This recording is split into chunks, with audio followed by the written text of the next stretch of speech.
আধুনিক যুগ য'ত ছন্দৰ মিল থকা সৰল কবিতাৰো যেন ক'ৰবাত জ্যোতিহে পৰিল। মানুহে আধুনিক জটিল কবিতাবোৰৰ লগতে যাতে ছন্দবদ্ধ কবিতাৰো সোৱাদ ল'ব পাৰে, তাৰ কাৰণে মোৰ এটা সৰু প্ৰচেষ্টা। কবিতাৰ শিৰোনাম মোৰ মা।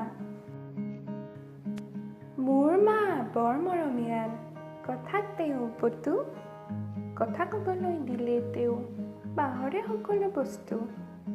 মোক তেওঁ বৰ মৰম কৰে, গালিও তেওঁ পাৰে, নানা ধৰণৰ উপদেশ দি মোৰ মন জীপাল কৰে। এদিন মই কিতাপ নাচাই চাই আছিলোঁ টিভি, তাকে দেখি মায়ে মোক ভালকৈ দিছিল গালি।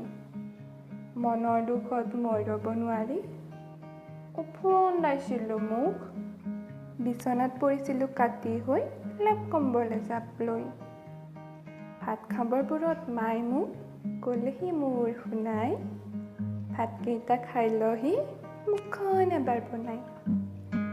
ইমান মৰম লগা মাথনি সকলো পাহৰিলোঁ মই, একে কবে জাপ মাৰি উঠিলোঁ লেপ কম্বল ফুৰাই। মাৰ মৰমৰ কথা কৈ থাকিলে আনৰ মুখ লাগিব ভাই। কবিতাটো মই ইমানতে সামৰিলোঁ শ্ৰীকৃষ্ণৰ নাম লৈ।